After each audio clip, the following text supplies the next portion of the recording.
सबु उषा पारवा व्रत घरे नड़िया तो निश्चय आसुव। से नड़िया को सब बेले गोटे प्रकार से पिठा बा गोटे प्रकार पणा बनई केते बा खाइबा। आज चलते बनइबा से नड़ियार गोटे डिफरेंट रेसिपी। से मुझे गोटे बड़ साइज्र नड़िया नहीं आग आम ये बाहर करनबा। ये मु पूरा बड़ पीसटी नड़िया बाहर करके नहीं एबे आमे नहीं जिबा मसला बाटा ग्राइंडिंग जार आउ से नड़ियार खंड गुड़ी को मुझे छोट छोट पीस करके काटी देइछि। पूरा नड़िया को आमे ग्राइंडिंग जार रे देदेबा। मुझे गोटे नड़ियार यूज करछि, आपण अधा नड़िया मध्य नेले चलिबो। जो कप रे आमे नड़िया को मापिकी गोटे कप नड़िया नेइथिले सेतिरे आधा कप पानी देइदेबा। आ तापरे ऊपर कवर बंद करके एक गोटे पेस्ट बनै नबा। ये नड़िया को मो पेस्ट बन के रेडी करनी गोटे छंकार देदेबा। भल कि छांकी तार नड़ियार रस को बाहर करनबा और नड़ियार खदड़ा अंश को आम अलग रखीदेबा। ये आप कपड़ार यूज करेंगे। गोटे कपड़ा देकी ता ऊपर नड़ियार पानी को भल कि चिपुड़ी नड़ियार रस बाहर करें। मुझे चामच साहाय्य प्रेस करके नड़ियार सबू रस बाहर करनौछि। आ नड़िया पूरा खदड़ा अंश ये पर्यंत आपण को भल कि चिपटिकी नहीं जिबे जेमती नड़ियाटा पूरा पूरी ड्राए हो जिवो। एबे देखंतु एठी मो एतिकी नड़ियार रस बाहर करके नहीं। एबे एथिरे आमे स्वाद अनुसार अल्प टिके खाली लुण देदेबा।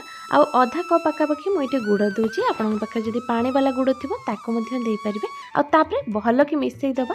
गुड़ दबा द्वारा यार टेस्ट भी भल आसीबो, ता संगे देह पे मध्य बहुत ही भल।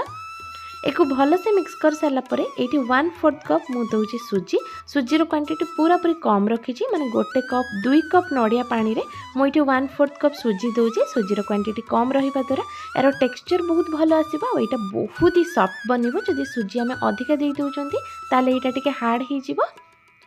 सुजी को गुड़ सहित बढ़िया से गोटे थर मिक्स करनबा। एबे मु एथिरे दउची गोटे 2 पिंच बेकिंग सोडा, जाफल यार टेक्सचर भी भल आसीबो आ बहुत ही स्पंजी आ सॉफ्ट बन के रेडी हम। एबे बढ़िया से गोटे थर मिक्स करनबा जेते परसेंट या भितर बबल्स आसीबा स्टार्ट न करिछि। एबे देखंतु धीरे धीरे ऊपर को बबल्स आसीबा स्टार्ट करिछि माने हमर बेकिंग सोडा भल से मिसी जाइछि। सुजी फुलिया पे किछि समय दरकार, तो एको आमे एबे 5-10 मिनिट रेस्ट करिया पे छाड़िबा। आ यार भल टेस्ट पई मु एटी अल्प टिके अलैच गुंड देई दूछि। एक भल कि मिक्स करनबा। चामच साहाय्य में उठेकी देखौछि। देखंतु एतिकी पतला आपण को बनइबार अछि। याठो अधिक पतला बनइबेनी नाले सिजिया पे बहुत ही अधिक समय लागि जिवो। आ नड़ियार जो प्रॉपर टेस्टटा सेटा मध्ये आसी परिबनी। एथिरे आमे बिल्कुल भी गोटे ड्रॉप पानी रो यूज करबानी। बहुत ही बढ़िया टेस्टी बनिबो और खाइया पे बहुत ही स्वादिया रहिबो। 5-10 मिनिट सुजी को कवर करके रखिला परे एबे मु ढांकुणी बाहर करके देखौछि। सुजी मध्ये बहुत ही बढ़िया से फुली जाइछि। एबे को आउ थोड़ा टिके मिक्स करनबा। एबे मु एठी गोटे काचर बाउल नहीं जाउछि। एठी मु गोटे मीडियम साइज रो काचो बाउल नहीं छी। आपण जे कोन से स्टील रो बर्तन मध्ये नै परिबे नहले केक्टिन रो मध्ये यूज करि परिबे। एथिरे चाहिले आपण तेल मध्ये लगै परिबे, किंतु मु एथिरे तेल लगैनी। एबे आमे मिक्स करके रखितबा से मिक्सचर को ए काचो बाउल ले देई दबा। आ तापर मु एठी गोटे टिफिन रो कैप नहीं छी, ताको या ऊपर कवर कर नउछि। आपण जे कोन से गोटे प्लेट घोड़ै परिबे नहले एल्युमिनियम फॉइल मध्ये लगै परिबे। कड़ाई रे एपटे आगुरु ही मो पानी गरम हवा पे रखी देइथिली आ तापरे लगै दिछि गोटे स्टैंड। जेहेतु स्टैंड एठी टिके बड़ अछि आ बाउल छोटो अछि, तो तळे मु एठी गोटे प्लेट रखी दउछि। आ प्लेट ऊपर आमे बाउल को रखिबा आ ता ऊपर से टिफिन रो कवर लगै नबा। ऊपर कवर कर नबा आ तापरे एको पाखापाखि 15-20 मिनिट पे भल से स्टीम हवा पे छाड़िबा। 15-20 मिनिट पर मुझे ऊपर ढांकुणी बाहर कर नउछि।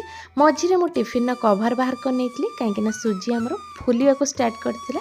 जेतेबेले भी सुजी फुलिया को स्टार्ट करिबा आपण 10 मिनिट पर ऊपर ढांकुणी बाहर कर नेबे, जा फल कि एटा भल से फुली पारिबा। एटा हाथ रे बिल्कुल भी चिपकुनी माने एटा ऊपर बढ़िया से स्टीम हेछि। एबे को देखि कि जानि पड़थिबे साइड साइड रो टिके ठंडा हला पर एटा आपे आपे छाड़िया को मध्ये स्टार्ट करिबो। बिना तेल रे एटा धीरे धीरे छाड़िया को स्टार्ट करूछि माने बहुत ही इजीली बाहर जिवो। तो गोटे प्लेट नै कि आमे को आरो साइड को उल्टै नबा। उल्टेला परे गोटर 2 थर टैप कला परे एबे देखंतु बहुत ही इजी प्रोसेस रे एटा बाहरी गला। आ हमर बाउल मध्ये पूरा पूरी क्लीन अछि। देखिया पे एटा बहुत ही बढ़िया बनिछि आ बहुत ही सॉफ्ट मध्ये बनिछि। एबे मु गोटे छुरी साहाय्य रे एको काटिकी देखौछि। देखंतु काटिला बेले आपण देखिकी जानि पड़थिबे एटा केते सॉफ्ट बनिछि। एथुरु गोटे पीस खाईदेले आपणक मन पूरा पूरी खुशी हो खायापी यहाँ जी सुआदिया बनया आपको सेतिक इजी रहिबो। नड़ियार रसर यहाँ पूरा पूरी बनिकी रेडी हो तो नड़ियार पूरा फ्लेवर या भितर अच्छी खायापी जी सुआदिया बनयापी सेतिक टेस्टी जेकोसी समय को बनैके खाईपर जेकोसी उषा बार में खाईपर छुआ मान टिफिन दे पारे घरे जेकोसी अकेजन में बनैके खाईपर। आशा करी आज रेसिपीटी पसंद आसो। जदि रेसिपी पसंद आसी लाइक करूँ कमेंट करूँ जदि चैनल नुआ अच्छा सब्सक्राइब करनी आ जदि फेसबुक पेज रे देखुं पेज को निहाती फॉलो करनी।